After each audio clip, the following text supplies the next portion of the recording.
Hey guys, welcome back to the Pulling Curls podcast. Today on episode 216, we are talking about New Year's resolutions, so let's untangle it.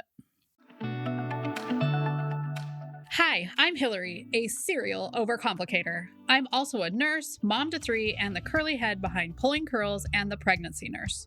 This podcast aims to help us stop overcomplicating things and remember how much easier it is to keep things simple. Let's smooth out those snarls with Pregnancy and Parenting Untangled, the Pulling Curls podcast.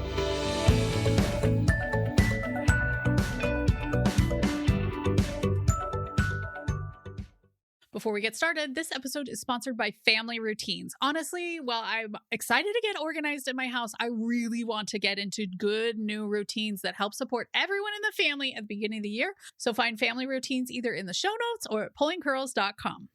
Okay, I usually have giant resolutions. Like I'm super excited for all the whatever that I'm going to do in the upcoming year. But I have to say that in 2023, I really struggled. My business was struggling. I was having a hard time connecting and really finding traction in a lot that I was doing. And I got to a point, I think I was crying in the car and I just thought, do I just have to not care? Like, should I just not care? Because I'd watched some like manifesting videos about how you have to let go of the outcome in order to really succeed. And I was like, well, how do I exactly do that when my family needs to eat from my business to like pay our mortgage and buy our groceries and things like that? So am I just supposed to not care? And honestly, the answer was yes. Mid-year, I just made the point that I was like, I'm going to stop caring so much about the outcome. Like, hopefully courses sell. Hopefully people love me. Hopefully I make some videos that help them out, but I can't keep like trying to work a 60-hour work week, hoping that these things are going to happen because I'm going to drive myself insane if they don't. So I really had to detach from the outcome in order to actually find some success. And during this time frame, I read The Subtle Art of Not Giving an F by Mark Manson. And I'm just going to use the word F. I hope that doesn't bother you guys, but I think it reminds us, you know, you can substitute the word attention or anxiety or frustration or like whatever you want to use the word. We would normally use the word F for, but I really enjoyed this book. And I want to tell you 3 things that I learned and I'm trying to apply in 2024. And these are my biggest resolutions to stop giving all my Fs. Okay. For me, it was so important to realize what I had control over and put my F's attention in those areas and let the rest of it fall to whoever was in charge of it, right? So that takes place a lot in adult children. They would have a problem and I would get so wound up in it. I would think about it all the time. I would try and work on it for them. But in reality, they needed to give more F's about the problem. And it was their problem, not mine, right? And I see this a lot in people with adult kids. They'll put a lot of effort into a problem that the kid maybe even hasn't talked to them about or even doesn't even know that it's a problem, but the parent is like super invested that this is a problem. So I would just encourage you to think about whose problem it is. And sometimes, honestly, my problem is like God's problem. Like I want to get like a book deal. And so I'll put like that as God's problem because I don't really have the skills to create a book deal or to like find the people that need to do a book deal. So I'm hoping that God will take care of that. I, on the other hand, am writing lots during the day. I'm creating a platform that could sell books really well. And so you know, that's kind of my part. Those are the F's that I can give. Whereas I'm hoping that God will just kind of open up the things for me so that I can succeed in that if that's what the plan is for me, because that's not always the plan. But the key on this one is figuring out who is supposed to give the F's about it and then setting the boundaries that like, okay, I'm giving this away to God or the universe, however you want to describe it. Or this is the effort that I'm going to put in and then I'm going to give it to God or the universe. Or it's not even my problem anymore. I should stop giving so many F's about it. So setting boundaries about how you're going to give your attention is one of my huge goals for 2024. Something I'm working on. I am not great on it because I'm a problem solver and I think I can solve everyone's problems better than they can, which is not my best characteristic, I got to say. Okay, one of the other things I thought of is that I don't have to push all the time, right?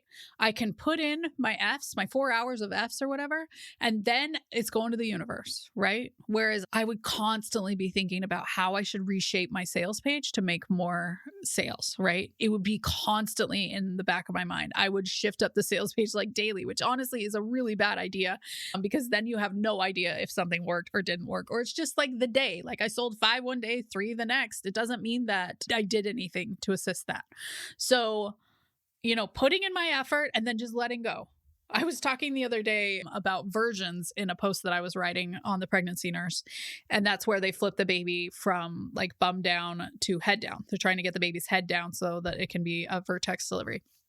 And I was saying about if it hurts a lot is that they will push and then they just kind of let go and see where baby goes. Right? Because they can't really force baby into the right spot. Babies sometimes have to just kind of fall into the right spot. So I think that's true a lot in our lives is that we push for a little bit and then we let go and just kind of see where the chips fall. Not very good at that. I'm working on it. It's one of my resolutions. But I'm not going to like give all the Fs to letting go. I'm just like, sometimes I feel like I would put so much attention into letting go. I wasn't letting go. So this is obviously something that I have to work on. Tell me if you're with me over on Instagram. Okay, the third thing that I learned from the subtle art of not giving an F is that I only have so many Fs to give because I think in my mind, I thought I can pull Fs out of thin air, right? It's like, how the Duggars say, somebody said, one of those TLC shows said that love multiplies, it doesn't divide. And I think I thought that about Fs, but in reality, really to stay healthy, you really only have so many Fs that you can give. And after those are done, then you're out of Fs. And so I always like to keep a few Fs, just like in the margins, in case I need to give them out for something that happens. But I can't care 100% about everything. I just can't. And giving myself that allowance and just knowing that is an eternal truth for all of us, that we only have so much that we can give. And so we have to ration it out to what really matters for us. That probably is my ultimate goal for 2024 is to ration them out, not expect that I can give extra Fs when I really don't have them. So a lot of it is just learning to let go. It's not something that I'm good at, something that I'm working at. Some of that is faith that I've put in my effort, the effort that I have versus just like worrying, which I think in my head, I think that that's effort, but it is not effort. So doing that and then just learning to let go. I don't know if any of you guys are on the same page with me, but that's something that I'm really working on in 2024. And I'm encouraging you guys to work on it too. If you guys have any advice for me, I'd love to see you over on Instagram where we can chitty chat about it, or email me. You can do whatever you want. But learning to let go is something that I'm really working on in 2024. And I hope this episode gave you guys some ideas on how to work on it in your life too. Stay tuned. We have some great episodes coming up. Next week, we are talking about prenatal classes and what the studies show that they can do for you in your birth. It is crazy town what a prenatal class can do for you when you look at the studies. And the week after that, we have a sleep doctor coming on. He's like a neuroscientist about sleep. And he not only gave me some tips about babies and kids and getting them to sleep, but also moms, because sleeping is not something that I'm great at. And he gave me some tips that have actually helped. So I can't wait to see you in there. Thanks for joining us on the Pulling Curls podcast today. If you liked today's episode, please consider reviewing, sharing, subscribing. It really helps our podcast grow. Thank you.